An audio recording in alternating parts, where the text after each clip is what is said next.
এক জেলে ছিল, বড় এক মাছ ধরেছে নদী থেকে, বিশাল মাছ। এই মাছ ধরে চিন্তা করলো বাজারে যদি বিক্রি করি তাহলে তো সঠিক যথাযথ মূল্য পাবো না, এত বড় মাছের দাম কে দিবে? তো সোজা রাজ দরবারে চলে এসছে, রাজার সামনে এই মাছ পেশ করেছে। মাছ দেখে রাজা মশাই তো খুব খুশি, এত বিশাল আকৃতির মাছ তো আমি দেখিই নাই, এত বড় মাছ, এত সুন্দর। তো রাজা মশাই খুশি হয়ে খাজানচিকে আদেশ করলেন, ওকে 4000 দিনার দিয়ে দাও। কয় হাজার? 4000 দিনার। 4000 দিনার দিয়ে দাও। খুশি।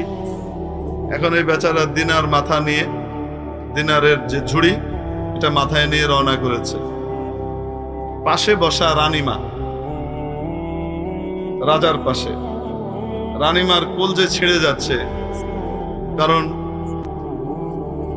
কি বলবো, she was A chicken hearted. বাংলায় আমরা কই ইন্দুরের কলজা, ইংরেজরা বলে মুরগির হার্ট।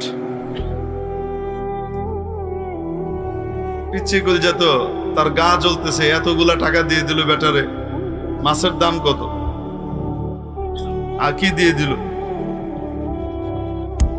এখন সে বাদশাকে পরামর্শ দেয়, আপনি যে এতগুলা টাকা ওকে দিয়ে দিলেন, আপনি কি জানেন ও কি করবে? বাদশা জিজ্ঞেস করছেন কি করবে? আচ্ছা, কি করবে জানেন না? ও গিয়ে লোকজনের কাছে এলাকায় বলে বেড়াবে যে রাজাকে ভালো একটা ধরা খাওয়াই দিয়ে আসছে, বেকুব রাজাকে ভালো মতো বোকা বানিয়েছি, 1 দিনারের মাছের পরিবর্তে 4000 দিনার নিয়ে চলে আসছে, আপনাকে নির্বোধ আর বেকুব প্রমাণ করবে। রাজা বললেন, তাই নাকি? রানী বলে, অবশ্যই। আপনি তো মানুষের চেহারা পড়েন না, সরল মনে সবকিছু দেন, আমি তো থট ট্রিট করি, আমি সকলের চেহারা দেখে মন পড়ি সে কি চিন্তা করছে, অতএব তাই করবে। কি করা? আপনি টাকাটা ফেরত নিয়ে নেন, মাছ দিয়ে দেন। রাজা বলে, এটা হয়? একজনকে আমি টাকা দিয়ে দিয়েছি, মাছ নিয়ে নিয়েছি, আমি রাজার আসনে আসীন হয়ে আমি আবার তার কাছ থেকে, প্রজার কাছ থেকে টাকা চেয়ে নিয়ে নিব? এটা কি হয়? এটা কিভাবে নিব? তো রানীমা বুদ্ধি দিচ্ছেন, আপনি তাকে ডেকে বলবেন, জিজ্ঞেস করবেন এই মাছটা কি ছেলে না মেয়ে। যদি বলে ছেলে মাছ, তাহলে বলবেন, বাবা আমার তো মেয়ে মাছ দরকার, তো তোমার মাছ তুমি নিয়ে যাও, টাকাটা রেখে যাও। আর যদি বলে মেয়ে মাছ, তাহলে বলবেন আমার তো ছেলে মাছ দরকার। মানে একটা বললে আপনার তার বিপরীতটা লাগবে, এটা আপনি বলবেন, বলে মাছটা তাকে ফেরত দিয়ে টাকাটা ফেরত নিয়ে নেবেন। বাদশা বলে, বুদ্ধি তো খুব ভালো, চমৎকার বুদ্ধি। এই যাই হোক, সবকিছুর পরে রানীমা কি করেছেন? বাদশাকে রাজি করাইতে, রাজাকে রাজি করাতে, কনভিন্স করতে সক্ষম হয়েছে। এখন জেলেকে ডাকার পরে জেলে আবার ফিরে এসছে। তো যথাযথ ভাবে উনি প্রশ্ন করলেন যে এটা কি ছেলে মাছ না মেয়ে মাছ। তো জেলে বাড়ি মনে হয় নোয়াখালী, কুমিল্লা, ব্রাহ্মণবাড়ি এরকম কোন অঞ্চলের ছিল। বুদ্ধি খুব দ্রুত কাজ করে এবং প্রসেসর খুব হাই। মুহূর্তের ভিতরে সে চিন্তা করে নিয়েছে, নিশ্চয়ই এর ভিতরে কোনো ঘাপলা আছে।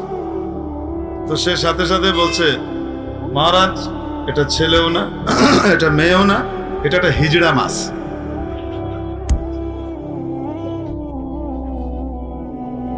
এরকম তাৎক্ষণিক উপস্থিত বুদ্ধি দেখে একটা জেলে মানুষ, সে এত অদ্ভুত রকমের চমৎকার উত্তর দিয়েছে।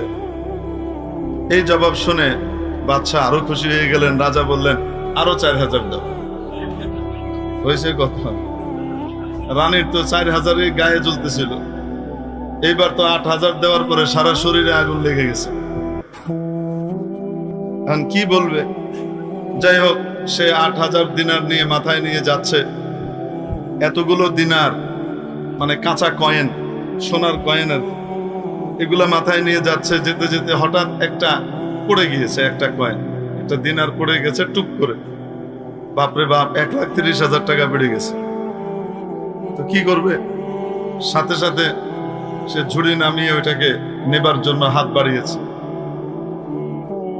এইবার রানীমা মক্ষম কি পেয়ে গেলেন, হাতিয়ার পেয়ে গেলেন এই 8,000 কেড়ে নেওয়ার। আপনি এই লোকটাকে এতগুলা টাকা দিলেন, 8,000, 4,000-এ সে আপনাকে বেকুব বলতো মানুষের কাছে, এবার 8,000-এ কি বলবে? তাও যদি একটা ভালো মানুষকে দিতেন তাও একটা কথা ছিল। দিলেন কাকে? একটা ছোট লোক, নীচ, লোভী, স্বার্থপর, এই লোকটাকে আপনি দিলেন। এত লোভ, যা দিয়েছেন তা দিয়ে তার 3 পুরুষ চলে যাবে, অথচ সে ওই একটার জন্য আবার হাত বাড়িয়ে নিচ্ছে। এরকম ছোট লোককে এত টাকা দেয়া যায় না। ভালো মানুষকে দিবেন। আপনার দিতেই মন চায় তো ভালো মানুষকে দিবেন, একে দিবেন না। কেড়ে নেন, ওকে সাজা দিয়ে টাকাটা কেড়ে নেন। লোভের সাজা তাকে দেওয়া দরকার। তো রানী বাদশাকে, রাজাকে বোঝাইতে সক্ষম হয়েছে যে হ্যাঁ, কি করতে হবে? এই লোভের খেসারত তাকে দিয়ে দেওয়াইতে হবে এবং তাকে সাজা হিসেবে এই সমস্ত 8,000 দিনার যা দিয়েছেন সেটা ক্রোধ করে নেন, বাজেয়াপ্ত করেন।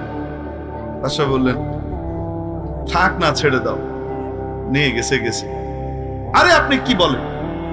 পচা মানুষের সাথে ভালো আচরণ করা, এটা ভালো মানুষের সাথে পচা আচরণ করার শামিল। ওয়াজ বড় জবরদস্ত দিছে মহিলা। মহিলার জবাব শুনে এখন রাজা চুপ হয়ে গেছে। ডাক দিছে, এদিকে আসো। চিন্তা করে, হায় রে, একবার তো বাইচে আইলাম, এবার কোন বিপদে পড়ি। তোমার এত কিছু দিলাম, এটা দিয়ে তো তোমার 3 পুরুষ চলে যাবে, একটা পড়ে গেল, সেটা নেয়ার জন্য তোমাকে নিতে হলো এত সারাহ, এত লোভ, এত তমা, তোমার এত হিরস। এটা শোনার সাথে সাথে সে তো বুঝছে যে এবার বাকি ডিলুই। সে বলে, মহারাজ, অনুমতি হলে একটু কথা বলি। বলো। মহারাজ, আমি এই জন্য এটাকে উঠাইনি যে আমার খুব লোভ আছে। আমি কেন উঠিয়েছি সেই কারণটা ব্যাখ্যা করি। এই যে সোনার মোহর আর দিনারটা পড়ে গেল, এই টাকাটার মধ্যে মহারাজ আপনার ছবি অঙ্কিত আছে, আপনার নাম এখানে খোদিত আছে। আপনার নাম আর আপনার চেহারা মাটিতে পড়ে থাকবে, যেখানে মানুষ হাঁটা চলা করে জুতোর লেভেলে থাকবে। এটা আমি বরদাস্ত করতে পারি নাই, তাই আমি এটাকে উঠানোর জন্য নুয়েছি। রাজা কয়, আরো 4। হইল কত? জি। এবার বাদশা কইতেছে, মহিলা যখন আবার বলে, মুখটা খোলা শুরু করছে, চুপ করো তুমি। কয়ে তারপরে কইতেছে, শোনো, যে বেটা তার বেডির সব কথা শুনে, বাজ বিচার না করে, কোনটা নিতে হবে কোনটা নিতে হবে না, কোন পরামর্শ মানতে হবে আর কোন পরামর্শ মানা যাবে না, এটার বাজ বিচার না করে শুধুমাত্র কি করে, বউয়ের সব কথা শুনে, বেডটাইনের সব কথা শুনে, তার দশা এরমই হবে। 4,000-এর পরিবর্তে 12,000 খোয়াইব।